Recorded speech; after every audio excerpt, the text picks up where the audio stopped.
What up? It's 92.9 WDUP, New London's home of timeless hip hop and R&B. It's your boy Mike Mitch Ill. We got a special guest checking in. We have Saint Hart in the building. How you doing, Saint?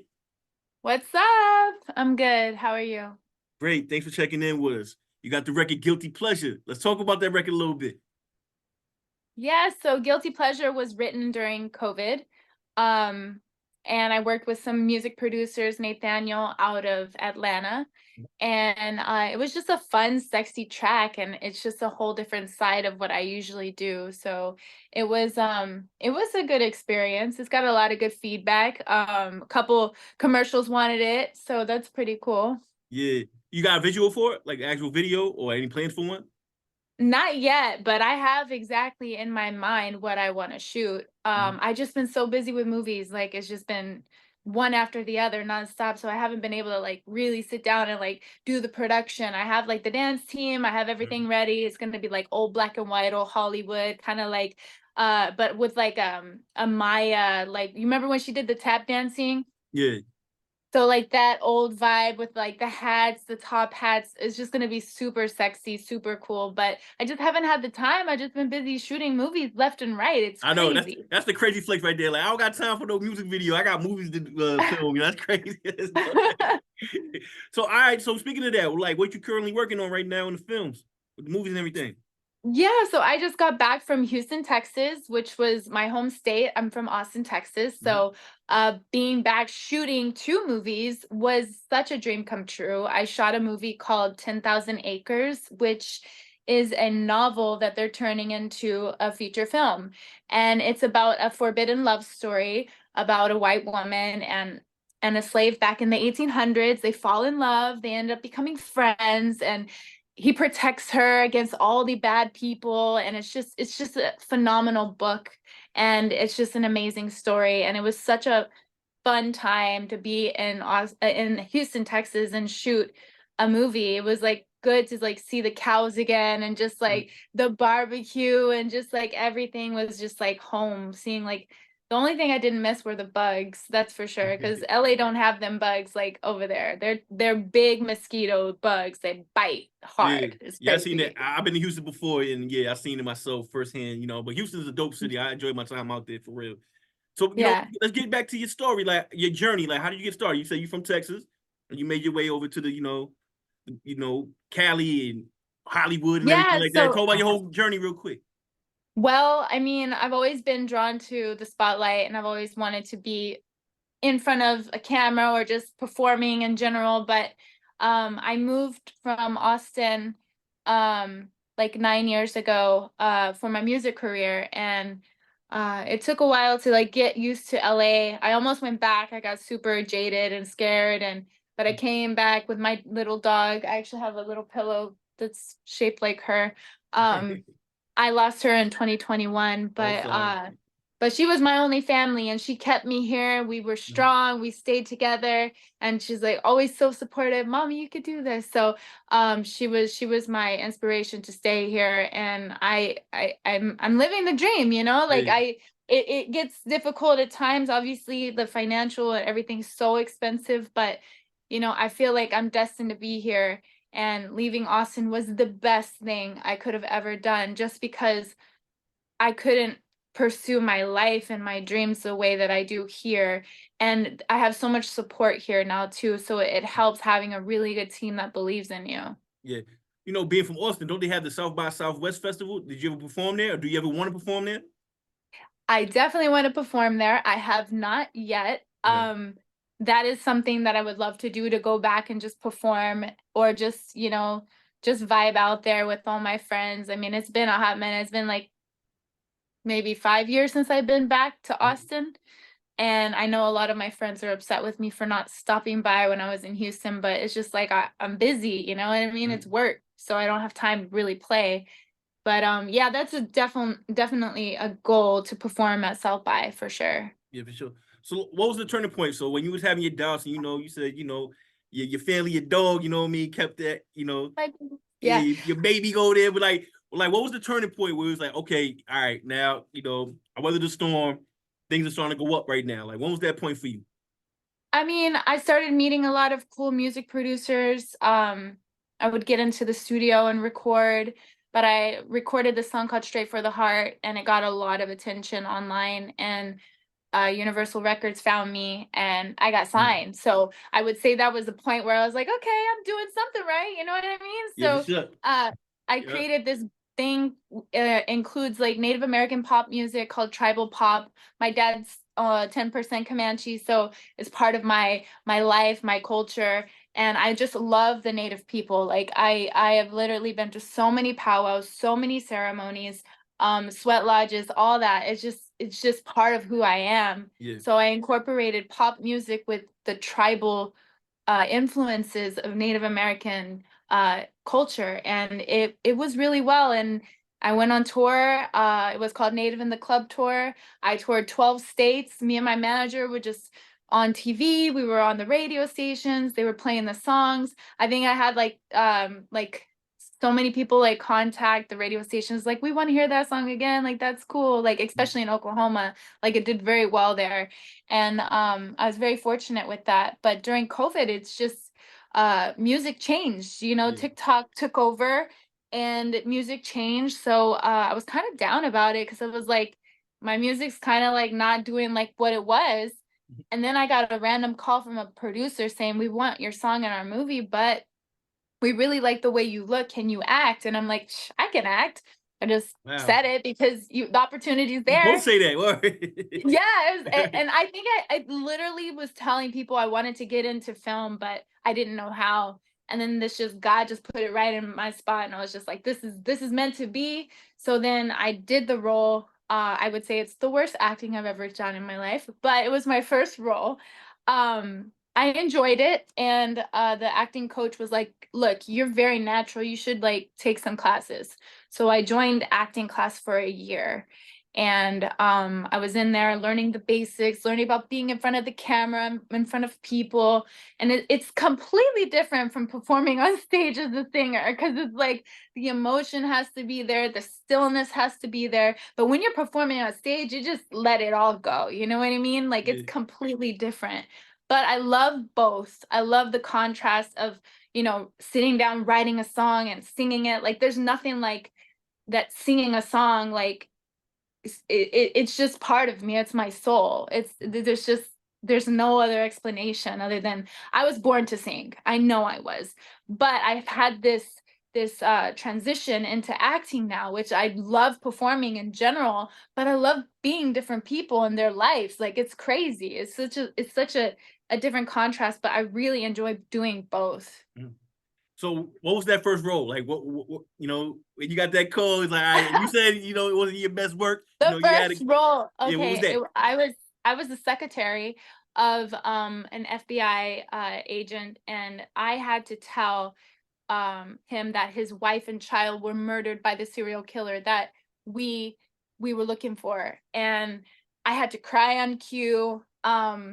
And it How was was it was that? hard. It was How, hard. like I'm gonna tell like you. I don't know, you had to like deep like dig into some trauma. Like how were you able to do it? Or you just kind of squirt your eyes with water? Like how did you pull that off? I thought about losing my grandmother, Okay. and this was it was hard because I couldn't stop crying, and the acting coach was like, "Look, calm down, because it's not your wife, it's his wife. Yeah. You know this person, but you're not in love with this person." And I was just like, so I had to like get to a point where I was like, okay, breathe it out, and the tears just Yeah. went. And yeah, it was just like a natural thing. And I can cry on cue, which that's a good thing for an I know, like actor. you kind of look like getting emotional right now. Don't make me start, right? Don't make me start. Hey, but like I said, like some of the jewels you got from actually, going to acting school, like, some pointers you got that, because like, all right, we could be like, the actual viewer and like, oh, I could do that. But then like, you actually entrenched in it and you actually trying your hand at it. Like, what was some like the best jewels you got actually going to acting school? Just learning how to like actually read a script is very Mm. important, like what emotions that each line say, because it's not only what you're saying, it's what you're thinking. So it's called an inner monologue. So if you know what you're saying in the script, and each line is your inner monologue, you're going to say it a different way. And the good thing about acting is, you know, it's how you portray it. So you can say it so many different ways, and it's really up to you and the character and what's best for that character. So I would say learning about inner monologues and reading this book right here. I'm going to show you. Power of the Actor. Okay. Please go get this book. It's amazing. I've read it about 3 times. I mean, I got the highlights in there. Oh yeah, It's just you ain't playing. it teaches you everything, and it also has monologues in there to teach you how to like read a monologue, you know, the obstacles, the inner monologue, and the objectives and all that stuff. So if you want to be an actor, get that book for sure. How do you feel about like full day shoots? Because like I was an extra one time, right? I got paid like $400 to be an extra on some ESPN miniseries, whatever, and it was cool. But then we was there for like 10 hours, like retaking the same shot and all that. Like, does that get on your nerve? Like, just like how many takes, you had to I deal with mean, where you kind of like you at your boiling point, like, all right, man, I'm done for the night. You know what I'm saying? well, there's the saying is hurry up and wait. So Okay. no matter what you are, the lead actor, the extras, a supporting actor, you have to be prepared and you have to be there early, and because they have to block you out. They got to be like, okay, so even though you're not going on for the next maybe 2 hours, they got to figure out where you're going to be, so the time is money, you know what I mean? So the reason why extras get there so early is because they got to figure out the blocking. Right. But Well, yeah, it does get annoying, believe me. Like yeah. this last movie that I did this movie called Ladies Tea Party Unhinged. It's a crazy serial killer movie with 4 serial killer women, and it's just it is madness. That is just madness. And I had to have a British accent in this, and from switching both characters from like 1800s to British within a week, it was just like really crazy. It was crazy, but I did it. You was able to pull it off? Like it sounds I convincing? pulled it It off. sound I did. I believable? All did. I right. pulled it off. Wow. But I did catch myself talking like that on set, and I'm like, oh my God, I gotta cut this British accent. Like, what am I doing? Like, but yeah, Yeah. it's hard because you get tired and you're like, when is this, when is it over? Or what is one of my pet peeves is that one of the actors don't know their lines. That drives me mad. It's like, yo, like you have one job, get it done. You're an actor, you're supposed to know your lines. Yeah, I saw a clip of Will Smith back on Fresh Prince, and like he was like mouthing, he like memorized the whole script, and he was like mouthing everybody's lines, and like I guess that's a cardinal sin in the entertainment business. But let's get into it. Like talk about all the TV roles, all the movie roles you've been in. You know what I'm saying? Like let's run them down, and then talk about like what role kind of mirrors you the most out of every role you played so far. You ain't got to name them all because you did a lot. So you know what I mean? You just name. Yeah. I mean, I've been acting for like 2 years, I would say. Oh, But wow. I was fortunate enough to be in about almost 30 films already. In 2 So years. Y'all hear that, America? In 2 years, 30 of them things. All right, carry on. Go ahead. Good.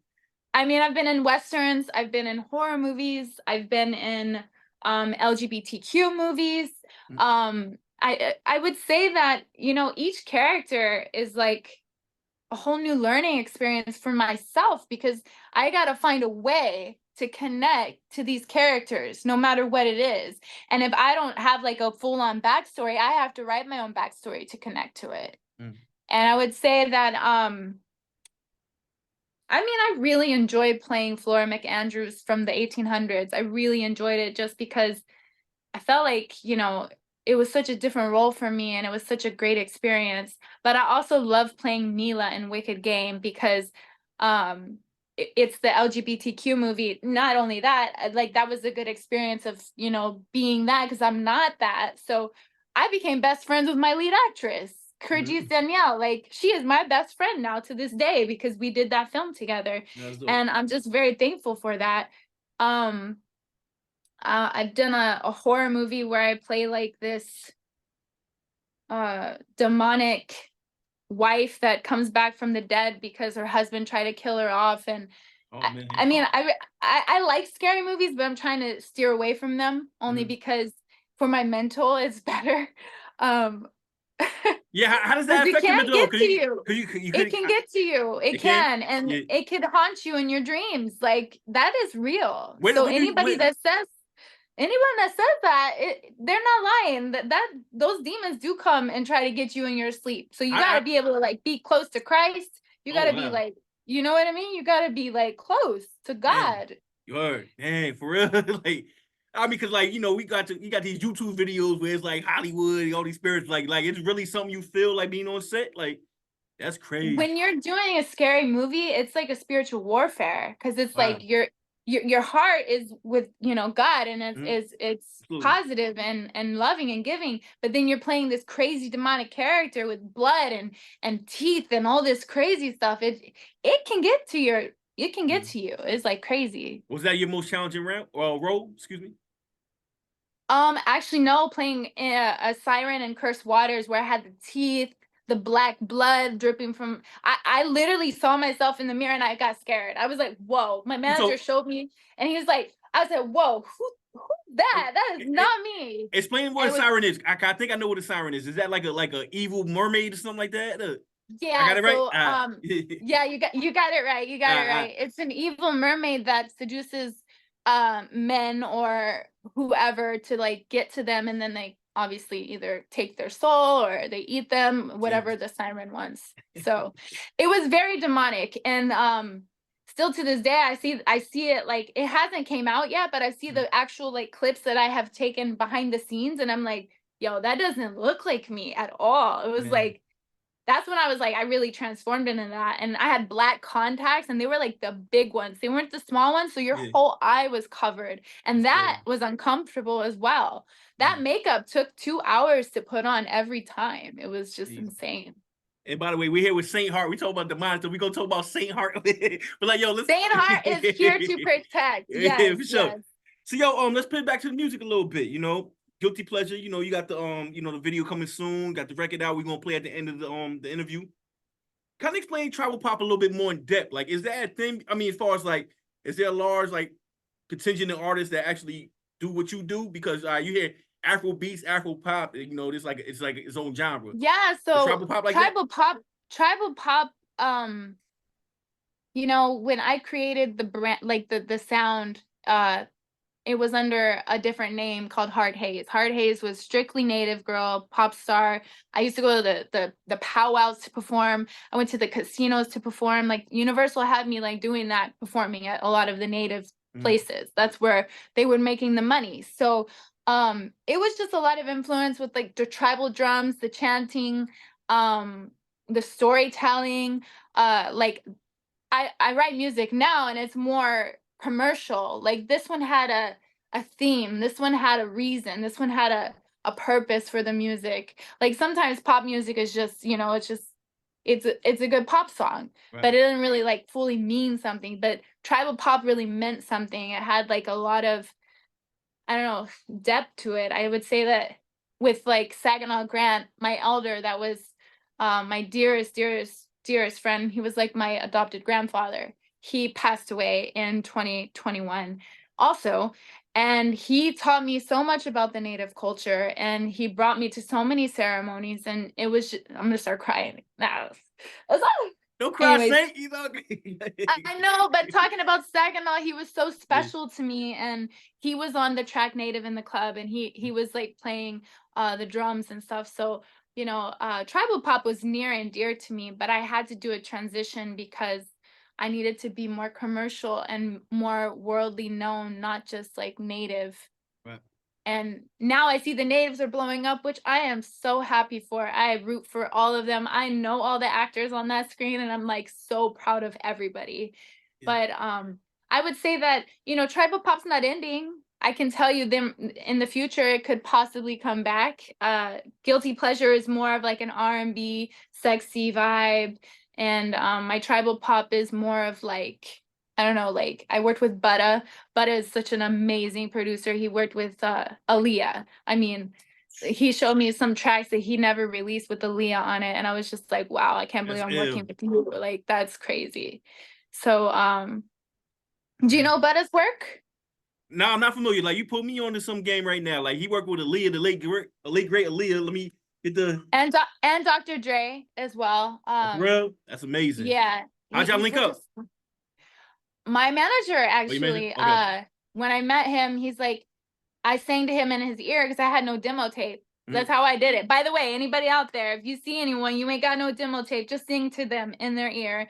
If you're good. If you're not good, I Word. would just wait till the demo. That Wait sound till like the say demo, you that know? sound like mad seductive too, right? You know what I'm saying? Like you attractive woman, you over there singing somebody in, like he might be like you know what I'm saying. She giving you game right here, saying hard, you know what I'm saying? You know, if you can sing and you know your breath ain't rocking, yo, sing close to their earlobe and you know you might make it, but it's crazy. So But that's the truth. I yeah. mean, honestly, when it comes to a lot of my success in Los Angeles is just because I have so much confidence in Mm, that I can do this.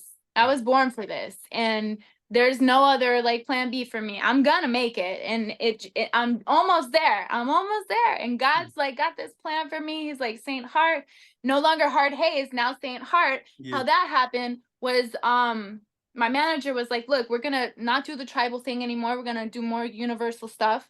I said, okay, cool.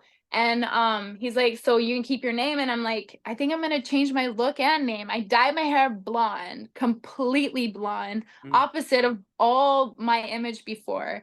And I changed my name to Saint Heart. And I think the world was shocked. Like all my fans were like, what's going on? Like, ah. Still to this day, some of my native fans are like, you betrayed us. I was like, no, I didn't. It was just marketing. Like, this yeah. is not, and now I'm back to being myself. So Right. but blondes do have more fun, but Mm, I must say people didn't respect me as much as I did when I'm a brunette. That's for sure. I don't know what it is, but that's the truth. yeah. Now definitely look good on you. And also like out here on the East Coast over here, you know, you're not too familiar with Connecticut, but we have Mohegan Sun Foxwoods, you know what I'm saying? Those are two like tribal casinos that's huge out here. Like Of course, We got yeah. the WNBA team, Connecticut Sun out here. So I mean, you might have a pocket over here. So we might have to get you in studio sometime. You gotta fly across the country. So you know, what I'm Indian too. Like I'm Narragansett. I don't know if y'all heard about that. You know what I'm saying? I know it's you know, Awesome. yeah, yeah. Very So cool. You go to very powwows and stuff? I'm in the power without a kid. We got pictures right in the game since. You should go now. What do you do at powwow? Like you just like It's I a mean, dancing nah, competition. no. Like if you just like, all right, You I, just chill and you watch the fancy dancers and you watch the beautiful native culture and the songs and everything and eat fry bread. you That's for right. sure. You right. Now I have been. It's just been I ain't been there since I was a kid. But yeah, we be having them out here, and there's a market out here for tribal pop for real. You know what I'm saying? There's a lot of tribal Nice. people out here. You know what I'm saying? A lot of fake tribal people out here too, trying to front, try to get the benefits and all that. I ain't all right. Let me chill. I want to talk to you. So you got any projects coming up? EPs, musically, any albums, anything like that? I have wrote about 3 songs. I contacted my producer, Andrew Lane. We are gonna start working on the instrumentals and the melodies and all that stuff because I definitely miss it. I need to get back in the studio, and I'm just trying to meet like new up and coming producers as well. Because Mm, like I've worked with I'm loyal to everyone that I work with. I'm loyal, but I need to also get a taste of like what's out there now. So right. yeah, I would definitely say I'm gonna get back in the studio within the next 3 months, if not sooner. Yeah. I mean, how did it feel to get signed by Universal? You know, not too many people could say they actually got signed to a major such as Universal. Like, how was that for you? It was really surreal at first, but then when they literally control your look, your sound, everything about you, your name, it's just it Is gets it a little too much. is that like the 360 deal? Like, you know, is that like kind of synonymous with that? Yeah, Okay. they basically, yeah, and it was a good, I mean, it went on tour, it was like on all the TV stations. And I'm gonna tell you something funny that happened on tour. I was in Austin, Texas, my hometown, and I was performing my song Native in the club live, and I did not do a sound check. This is for all you singers out there. If you think you can do just a no sound check, you're wrong. Always do sound check. Even if it's a small venue, just do it because Mhm. I was so embarrassed. The microphone bottom part while I'm performing fell off. And Oh all of wow. Austin, which was my hometown, was watching me and they're like, but they like played it off cool. They showed my album cover. I could, cause you can see the screen what's going down. at the news station, and they showed my album cover, and then I picked up the mic and I plugged it in, and then I went back to singing my song. But I never stopped singing on it. Like I was always singing, but it just cut out because there's you couldn't hear Yeah, anything. yeah. So but it went really smoothly. But I would just say that like, that's one of the biggest mistakes that I made is I always do sound check. I think it was just like really early. I think it was at 5 a.m. in the morning or something. And it was because news Mm, stations, they make you get up early to be on them, like to perform and stuff. It's not like man, 6 p.m., it's like 6 a.m. It's yeah, crazy. ridiculous. Yeah, for sure. Hey, how can I listen to stay in tune to what you got going on? And check out your past work. Your past songs, past work you put out there. How can I get in tune with that? Well, on Instagram as Saint Heart Official. I'm on TikTok as Saint Heart Official. My tribal pop stuff is Heart Haze, HeartHays, which it's still up there. You can look it up on iTunes and stuff. I have music videos out too. I have this music video. It's beautiful. We shot in Palm Desert, called Dancing with Fire. It has Native American dancers. That was a lot of fun. um the sun was going down. It was such a beautiful, magical night. But yeah, so you could check out my tribal stuff there. I Mhm. would say that I'm doing more of a worldly sound now, like more like world based. Like the songs that I'm gonna write now are gonna like really like touch people's hearts. And I think I haven't been able to write a song that really has that vocal power. Like I've always wanted to do songs like Christina Aguilera, like those power vocals, because I got it. I Right. just haven't had the opportunity to show it. So I feel like the next couple songs I work on are gonna be more like vocal based. Mm. What's more difficult, being a performer, or actually writing a song and actually, constructing the whole song? Like, what's the most challenging part of that for you? Um, just getting it finished. I mean, Mm, there's so many songs that get made that don't get put out because either something goes wrong with the team or financial. Because I mean, that's one thing I did learn about music and acting. It's like with music, it was always like before I got signed, it was always I had to put my money in, I had to pay for the producers, I had to pay for the music videos, I had to pay for the director. And like with acting, is you audition, they like you, they pay you. I was right. like, but Right. obviously there's so much competition out there. I get it, but I just feel like it was such a change for me, especially with that first role. Like I got paid really good and I'm like, I only had one scene. Like this is legit. Like I'm Easy cool money. with this. Yeah, Yeah. right.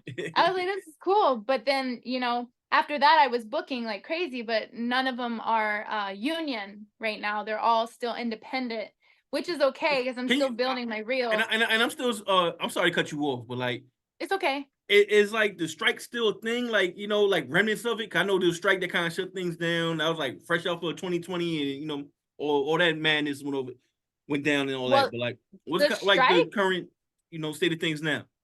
yeah, the strike is it's over, but a lot of the shows are in pre-production right now because Mm. they don't have any new material, so they don't have really so many auditions going on right now. But I mean, there are a few things, but there's another strike that's about to happen possibly with the Oh wow, workers. So like all the people that carry all the set stuff to, the set with the vans and the trucks and all that, they're about to go on strike. So wow, if that happens, a lot of people are going to be out of work for a long time again, which I'm praying that that doesn't happen. man. And yeah, but I get it. I mean, those big corporations are taking so much from everybody. They need to just share. Yeah, man. I mean, we don't want to see that again. I mean, everybody love TV. I know, like the whole TV, uh, you know, dynamic kind of changed with streaming and stuff like that. Especially with like Netflix, or even you on a Fire Stick and you can just watch a whole season just like that. You know what I'm saying? It's tough out Right. here. You know what I'm saying? And the thing is, like, let me. Matter of fact, I'm pivot a little bit. Excuse me if I already asked this question, but like your dream role, or you know, for a movie, but also like if you're casted for a TV show that could go, you know, 10 seasons, like Friends or Martin or Fresh Prince or something like that. Kind of talk about your dream movie role and maybe your dream, sitcom show, or something that goes, you Well, know. I mean, I love to sing, so anything Mm, like Glee, you know, Glee yeah. was very popular, and that's something I would love to do. And also, my dream role is to play Catwoman. That's like my dream. Okay, I can see that actually. That I like got the leopard skin on right now, but it's close to I cat. know, That's, right? that's what's up. And yeah, yeah, I know we be told about like what we can see. Yo, the video will be online on our YouTube page, Instagram. You can actually see Saint Heart and actually watch this interview with myself and everything like that. It'll be up tomorrow. And Yay. yeah, man, saying I could keep you here all day. I got mad more questions. I mean, the fact that you did what 30 different projects, what in 2 years? How Yeah. you ain't exhausted? That's crazy. That's dope. You I'm know what I'm exhausted. saying? And I go crazy when it comes to networking. Like I try to go out and network. That's another thing I'm giving you guys. Go out and network. It's not just gonna happen for you. You gotta make it happen for yourself. Mhm. 100%. At what point you felt like you arrived? Like you was like, yo, I'm here now. You know what I'm saying? I know we talked about like your journey and things started to take a turn for you. But when it was like, yo, all right, I'm a big deal now. When did that hit you? I think when I, get stopped in the street for my autograph, I mean, people like having my pictures out and they want me to sign them, and I'm like, how'd you know I was even here? Like this is kind Yeah, of crazy. Also just like the respect from people, like you're like when I was singing, when people were like, she got pipes, like she can sing, like that girl can sing, like I would love to hear that because it's like an ultimate dream for me. But right. now that I'm acting, it's like, oh yeah, that was good, that was a good reel, and I'm like, I know I'm going to get better, and I know I'm going to get better projects, and that's what I want to do. But I just feel like, anybody that's encouraging me to keep going, I appreciate all of you, because it's a hard business. It's easy to get discouraged. It's easy to feel left out. It's easy to feel like you're not getting anywhere, but you just got to keep going. 100% got to keep going. And like, I'm not where I want to be, but I literally just got signed to like a big management company today, that one of the manager that signed him Do you want to announce discovered that? Gigi I'm sorry, cut you off again. You said you just got signed. You said today? today. All right, you want to make Today, it? Can like you make the announcement on 929? What's it's up? right here. All right. I got signed to White Cross Management, and Okay. they're huge. I mean, they discovered Gigi Hadid, and they Wow. they, they deal with the top gorgeous people in the world, and they Oh literally yeah, they signed didn't me sign today. me then. I got to carry on. Yeah, I got connections, don't worry. I say, I not good. Oh my bad. Go ahead. I got connects. I bet. But yeah, Keep. no, that just happened today. And I mean, it's called White Cross, and I'm like, Saint Heart, like this is all God, 100%. God Yeah, is doing this. right. So also like with the going back to the tribal pop thing, so like the Grammys, they kind of like gave recognition to tribal pop a little bit. Can you kind of speak about that a little bit? So I got to walk the carpet. Actually, I've walked the Grammy carpet multiple times. I've been very fortunate, Got my and ticket right every there. time I like wear a different, gown that's gonna get attention. But there was this designer from Pakistan that designed this Native American dress, and it was like the year that Native in the Club came out, and it was just so beautiful. It got so much attention. It just showed the light of Native culture, Right. and I don't know, native music is still, reaching, obviously, but some of the singers out there, they're getting out there now. Like my friend Crystal Lightning and her husband, they're doing really well. She's actually an actress as well. They worked with Timberland. So That's dope. Yep. I want to hear that track. They had just recorded it. So I think Native American actors and just talent in general have been, looked down on, and now everyone's shining. And I think it's perfect. And I think it's exactly where we need to be, because especially it does get hard though, because I'm considered a white girl, because I obviously look like how I do, but I do Mhm. have 10% Comanche and I love the culture. But it's hard for me right now as a white girl to get roles, because everyone's ethnic, which is it's heartbreaking for me, but I'm so happy. I'm Yeah. happy for everyone. I'm happy. I'm happy to see everyone colliding together finally. Mhm. I was watching Mr. and Mrs. Smith. I was like, wow, this is phenomenal. Right. Like, so I mean, I think the film industry is going the right way. The music industry is kind of crazy right now, but yeah, so Yeah. I just gotta stay positive and just keep working on everything. No, absolutely, yo. Number love over here, Saint, for real. Like, whenever you got some new projects, new records, I would love to have you back on here. Big up Yeah. Icon PR. Introduce your record. I'm gonna cue it up and then like talk to the people, give out any more info you gotta give them real quick before we get into your record. All right. What's up, y'all? It's your girl Saint Heart. This is my song, Guilty Pleasure. I hope you enjoy it.